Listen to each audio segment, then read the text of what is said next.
The year I was 11 was the best year of my childhood. I could not wait to get to school in the morning.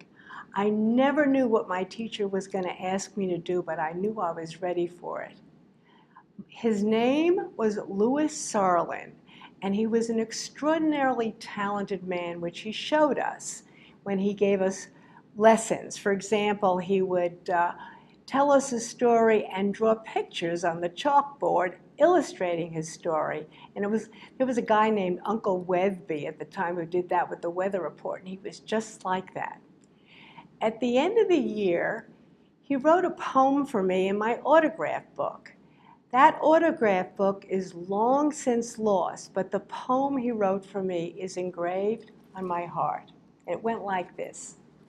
Whenever work needs to be done, my eye considers everyone and lights upon this girl.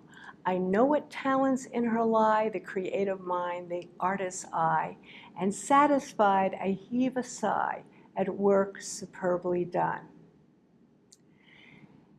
After I was 11, I never again had that kind of sustained peak experience in my formal education. And I wandered through a lot of careers, ultimately finding myself as an author of children's nonfiction books. And I came to understand that the reason I wrote those books was that I was recreating for myself my year of Louis Sarlin. And so I dedicated a series of books to him. It was by Little Brown, called How the World Works, and the dedication read, "To Louis Sarlin, the teacher who gave me the best year of my education and the key to my place in the world." And I sent the books off to him along with a letter, including, I knew he had become a teacher of teachers at Baruch University. Nothing happened for a very long time, and then after about 6 months, I got a phone call, and this old man's voice was on the phone. He said, "Vicki, this is Louis Sarlin."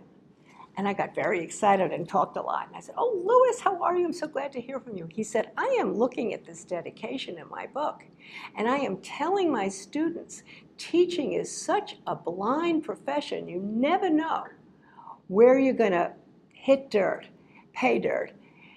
And I said, "Well, did you get my letter?" He said to me, "I have something very embarrassing to say to you." I said, "Well, what's that?" He said, "I can't remember who you are."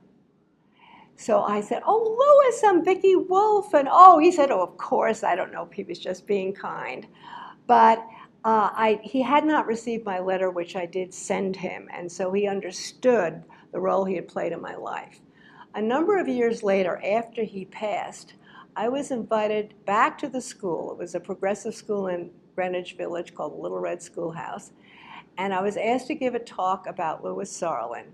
His wife was there, his widow.